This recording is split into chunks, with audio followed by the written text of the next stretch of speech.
I'm Joel Ansch, Franklin Lakes, a concerned parent of 2 students currently enrolled in RIH. I spoke about this at another BOE meeting. I'm going to talk about it again as it pertains to the curriculum, which is up for a vote. There was a scene that my daughter's English teacher made 2 15-year-old boys read out loud in front of the class from Brighton Beach Memoirs. The same one that gave the illegal survey Kim Ansch just spoke about. Yeah, how'd you know? It was a wet dream. You had a wet dream. I have them all the time. You do? You mean there's nothing wrong that this happens? You never had one before? Yeah, but I slept through it. Didn't you ever try to do it by yourself? What do you mean? Didn't you ever diddle with yourself? No, never. Baloney, I've heard you. You diddle 3 or 4 times a week. You're crazy. What do you mean, diddle? Whack off, masturbate. Will you be quiet? Lori might hear you. There's nothing wrong with it. Everybody does it, especially at our age. It's natural. What do you mean everybody? You know guys who do it? Every guy I know does it, especially Haskell Fleischman, the fat kid. How is this part of the DEI when you're talking about the fat kid? I'd like to try to understand that part over there. After the teacher asked how the boys felt while they were reading the hot, steamy parts. This is sexualization of our children. I asked how this fit to the curriculum, to which I was told it didn't, and yet I see that this book is still one of the required readings this coming school year. When the curriculum director, Mr. Sutherland, was asked at the last board meeting if he read the entire curriculum, he said no. That's your job, by the way. There are parents in the community with full-time jobs that read it. He also wasn't planning to post the curriculum 700 plus pages on the website until there was a pushback from the community so it could be reviewed by the public before being passed. And that, my friends, is complete lack of transparency. Apparently this is fine according to Mr. Sutherland and the curriculum committee that approved this, but the discontentment I hear from the public behind me says otherwise. Why are some of you on a board? It's obvious by some of your actions that your political ambitions are more important than your own children enrolled in our schools.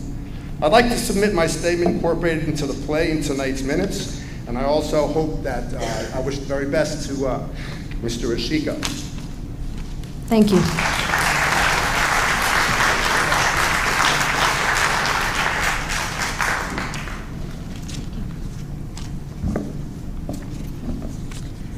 Good evening. My name is Audrey Souders from Oakland. Not only do I think the board owes Mrs. LaForgia an apology for their behavior last week, I think they owe her an apology for the epic failure this district was responsible for regarding her son's education. This district failed the young man, and it's disgusting to me. You touted a $60+ million budget. You sat up here and complained that the meeting was too long because of the special education presentation. Mr. Morano wasn't even here to see the results of an 18-month-long study. It's disgusting. You failed to provide him an education, and the school board's worried about DEI in the curriculum. We aren't here tonight because last week's meeting lasted too long. We're here tonight because the majority of the board members did not expect the draft curriculum to be posted for the public. You thought it would be a quick vote, and then last week's meeting wouldn't have lasted so long. Mr. Sutherland, back in June, I asked you how you would implement and what resources would be used, and I quoted the Assembly Bill 4454. You corrected me on the bill number and said most of these changes had already been implemented last year. We had nothing to worry about. There weren't going to be many changes. Then on July 26th, you characterized the new draft curriculum, quote, with sweeping changes being made. You weren't even planning on making them available to the public, except Mrs. Sullivan objected. Mr. Lamb suggested that we had to put in an Oprah request to see this curriculum. And luckily, Mr. Fogarty said that we should make the curriculum available to the public and have adequate time to review it. I oppose the curriculum for many of the reasons that the others have said. I'm tired of coming here and seeing you guys make yourselves the center of attention with all your petitions and your stories about yourselves. This is about our children and their education, and we're the taxpayers here. And we don't want to see that. We don't waste our time to come here and see the spectacle that you guys continue to put on week after week. As far as masking policy 164801, I think that 80 degrees is too warm. I'm not sure if that's been addressed yet or not by Mrs. Sullivan. I don't know who determines, if the teacher determines it or if you determine it by the outdoor weather temperature and the principal makes a decision for the day. And also policy 8451, I'm concerned that it's going to be manipulated to institute contact tracing and quarantines. There is no mandate for contact tracing by the governor. The CDC says K through 12 children are exempt from contact tracing and quarantines when they are wearing well-fitting masks, and I expect that to be followed in this district. Thank you. Thank you.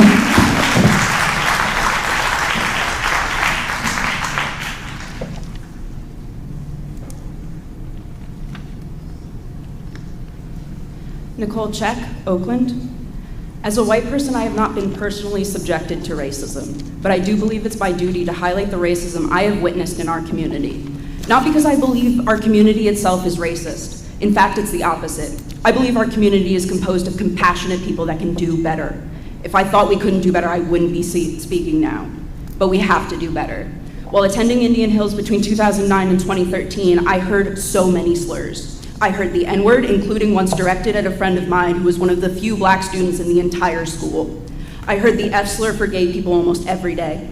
I noticed these things more as I began dating one of the only Arabic and Muslim students in the school. His name sounded like Al-Qaeda, so I heard students refer to him that way frequently, even though he had no association and was from Jordan. They joked about him being a suicide bomber.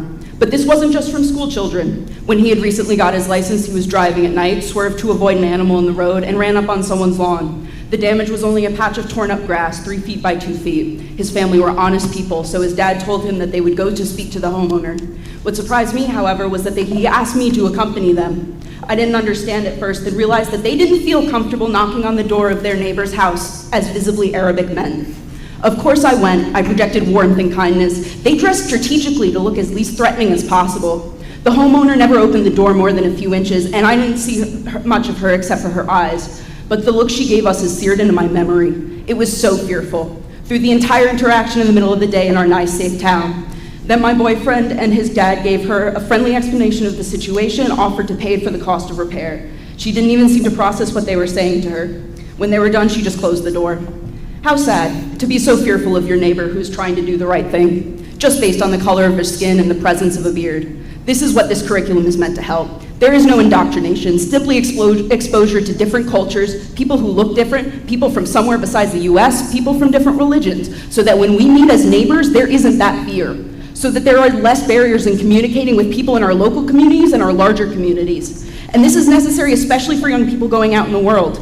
They don't have to accept everything, but the job for the school is to prepare them for what they are likely to experience, so that they can hear others instead of being afraid of how the other person looks, because that is fundamentally necessary for the real world. Parents are objecting to things like gay or transgender people being included in world problems, but that's the real world. In the real world, these students are going to have to be able to look past the fact that the person in the word problem is gay and just do the math. It's just a fact of life that there are people different from you in the world, and you are going to be expected to be tolerant and understanding of them. That is all this curriculum does, in line with all the other ways it prepares the students to readily interact with the real world, instead of reacting with the fear and vitriol we saw on display last week. Thank you. Thank you.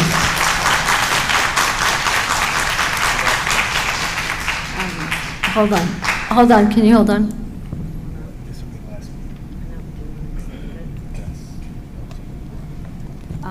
The board, this is the last speaker. Would you like to extend the time for the rest of the?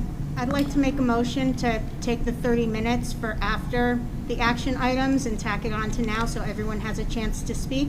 So there's two options here, either extend this or add the second part of the public open discussion. So take the first motion that was made first, which would be to extend the Okay. time So- presently. Do we have a second? Okay, do we have a second on Mrs. King's motion? Second. Angela?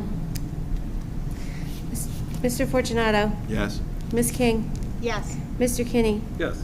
Ms. Koulikortis, Yes. Mr. Setoducato, Yes. Ms. Sullivan, I'm saying no because we had no board discussion on the motion, which is what Ms. King requested in the last meeting. Could have asked for it. Mr. Budo? Yes. Ms. LaForgia? I'm a little torn because I wanted the second option. I wanted to extend the time, not, okay. You could still make a motion to add time. Okay, after- no. I should say yes, yes. You can make a motion. Okay, now I'd like to make a motion to extend the time of this public session by, Well, no, you would make a motion to add public session back after the fact. God. We're already adding an hour here. I'd like to add a motion to add the second part of the public motion back to the second part. 30 minutes. 30 minutes to the second half of this meeting. Second. Didn't we just vote on that? No. So What- the second public session by way of this motion would be extended for an additional 30 minutes is the motion. Excuse me. We just extended it. for My 30 my minutes. issue is to extend this, not to substitute Hold the on other one one. second. Okay. We've already voted on We, taking the 30 minutes Yes. and moving it here. yes, we That did. one's gone. Yes. So you need to now add 30 minutes to the end. Oh, okay. So, Ms. Chairman, can I just, are we going to discuss this real quick? I guess. Okay, no, I just wanted to ask, can we go through and see how far we get through with the hour that we work, and then we can make the motion at that point? Okay, that's fair enough. That work? But the motion's already been moved and seconded. That's fine. So you want to... So I understand what John is saying. If we You wanna need recall your it, motion? yeah, if it's necessary, then we'll add it to the end. All right, thank you. Yes, I'd like to. Okay, so we're going to add 30 minutes to this session. So would we go to 8:59? Yes, we're going to go to 8:59? 8:49, 9:19. 9:19. 9:19.